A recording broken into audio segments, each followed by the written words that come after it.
La fortune des milliardaires a augmenté 3 fois plus vite en 2024 qu'en 2023, selon le nouveau rapport d'Oxfam sur les inégalités, l'art de prendre sans entreprendre. Pour en parler, Leïla Abdelke-Yacoub, responsable justice fiscale à Oxfam France, est avec nous sur ce plateau. Bonjour, merci de nous avoir rejoints. Oxfam a publié lundi son nouveau rapport sur les inégalités mondiales le jour de l'ouverture du Forum économique mondial de Davos en Suisse et de l'investiture de Donald Trump. Quelle est votre réaction quand vous voyez ce parterre de milliardaires au Capitole ?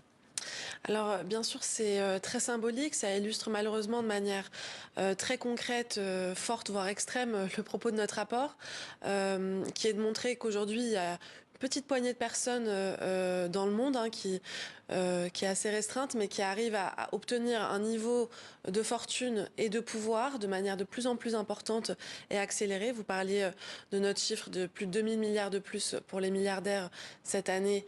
C'est 3 fois plus que l'année dernière. C'est aussi 204 milliardaires de plus. Ça fait 4 par semaine de plus. Cette fortune-là, c'est aussi du pouvoir qui est acheté. L'élection aux États-Unis le montre assez bien avec la première fortune mondiale, Elon Musk, qui d'une certaine manière s'est acheté un président via cette fortune, ce pouvoir, notamment sur les réseaux sociaux et de manière générale dans l'économie du pays et mondiale. Et comment expliquer cette hausse des milliardaires dans le monde ? Quelles en sont les principales raisons ? Vous venez d'en donner quelques-unes, mais est-ce qu'il y a d'autres raisons ? Oui, alors, selon l'angle que vous prenez, si vous allez dans le détail, il y a l'économie américaine qui l'a permis notamment, a grandement contribué à ce bond, mais c'est aussi de manière générale un cycle dans lequel on est pris, c'est-à-dire que on arrive à un niveau de fortune qui paraît presque inarrêtable, auquel collectivement, dans les pays nationalement et internationalement, on ne met aucune limite.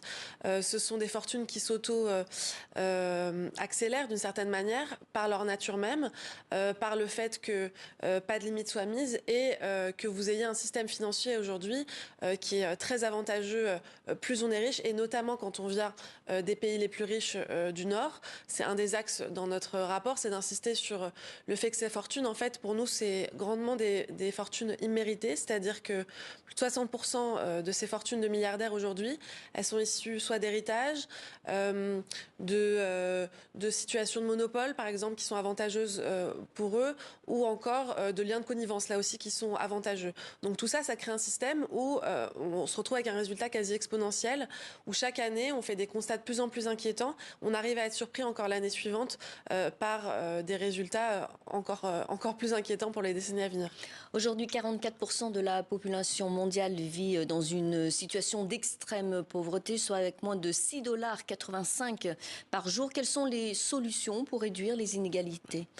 Alors, nous, si notre vraiment cheval de bataille, c'est la lutte contre les inégalités. Si on parle des riches, des milliardaires, etc., c'est pas pour les embêter, c'est parce que vraiment les inégalités aujourd'hui sont vraiment ce qui accroît la pauvreté, et c'est par les inégalités, par la lutte contre les inégalités, qu'on peut faire diminuer la pauvreté. La Banque mondiale le dit, en s'attaquant aux inégalités, on pourrait faire baisser le taux de pauvreté, le niveau de pauvreté mondial 3 fois plus vite. Donc pour nous, il y a vraiment une question à la fois de régulation, notamment des multinationales, des grandes richesses, du système financier international, et de redistribution des richesses, de justice fiscale, dont on a besoin partout dans le monde, y compris en France et ailleurs, et qui aujourd'hui n'est pas à la hauteur. Et quelles peuvent être les conséquences et les dangers de la multiplication du nombre de milliardaires dans le monde ?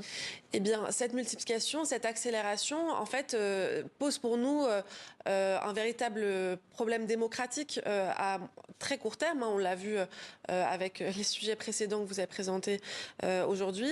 En fait, quand vous avez quelques personnes qui se retrouvent à avoir des fortunes qui parfois excèdent celles d'États entiers, c'est aussi des personnes qui ont du pouvoir qui devient un pouvoir un peu hors de contrôle et qui devient très inquiétant. Donc le pouvoir que ça peut avoir, on l'a en France avec des figures comme Vincent Bolloré avec le rachat des médias. On le voit là aux États-Unis avec Elon Musk, de pouvoir acheter des réseaux sociaux, des médias de manière massive, l'impact que ça peut avoir sur la manière de façonner l'opinion publique et de se débarrasser peu à peu de la pluralité d'opinion et médiatique, ça peut avoir des conséquences démocratiques très inquiétantes dans l'ensemble du monde et dans l'accroissement, encore une fois, des inégalités.